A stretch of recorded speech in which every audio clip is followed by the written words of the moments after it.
One of the most annoying things as a business writer using AI in Australia is getting ChatGPT to talk to you in Australian English. And not just the Z's instead of the S's, but how do we get ChatGPT to use Australian phrases or Australian words as opposed to American words? So, for example, truck versus ute, or condo versus apartment or unit. Like, we want to use Australian language. So I'll show you the quick and easy way that you can set up ChatGPT to talk to you in Australian English and make sure all the words that it's suggesting are ones that more closely align to our regional variations here in Australia. So let's take a look.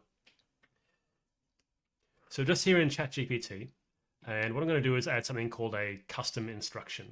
And that's basically something that runs every time you put a prompt into ChatGPT in the background that kind of sets up the scene, the foundations for what you want ChatGPT to respond with. So if you just click on your name in the top right-hand corner, go to Customize ChatGPT, and you can see here that it asks you for your name and what you do and what traits ChatGPT should have. Now I have one set up here already down the bottom here where it just says respond in Australian English at all times. Now that's a quick and easy way to get ChatGPT to basically respond in Australian English. That takes care of the Z's and the S's and things like that. But it isn't quite specific enough to get those regional variations that we're looking for as well. So I'm going to talk about how we can get those regional variations here as well. So how do we improve this custom instruction here to make sure we do that? Now, one of my favorite techniques is to work with ChatGPT to help it build these things for me so I don't have to write them myself. So what I'm going to do is just say, hey, ChatGPT, can you please write me a custom instruction that ensures you respond in Australian English and use Australian language variations like ute instead of truck. And we'll see what it comes back with. So here's a custom instruction that basically says the kind of ways we want to have it respond. So in this case here, the instruction is must always respond in Australian English. This includes spelling and grammar conventions typical for Australian usage. Additionally, you must consistently prefer Australian lexical choices of American or British alternatives where applicable. It gives some examples there for the large language model to use as well. And because ChatGPT knows I do a lot of professional writing, it's kind of making sure that it maintains this professional tone because of the professional and executive audiences that ChatGPT knows that I talk to as well.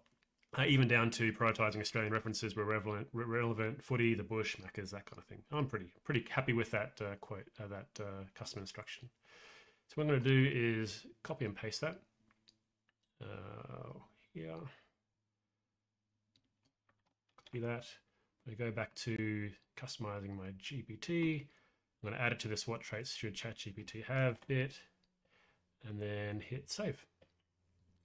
And now if I start up a new chat, if I ask it to talk to me or produce any content, so write 3 paragraphs about real estate, we should start to see, firstly, Australian English, so in terms of spelling, but also those regional lexicon variations, or lexical variations, to make it look like it's Australian language as well.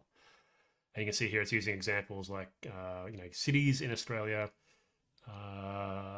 other kind of terms here as well in terms of how we talk about things as well. That's pretty cool. I like that. So there you have it, a quick and easy way to get rid of the Z's, replace them with the S's, and get the right spelling and language and grammar that we're used to here in Australia into your business writing.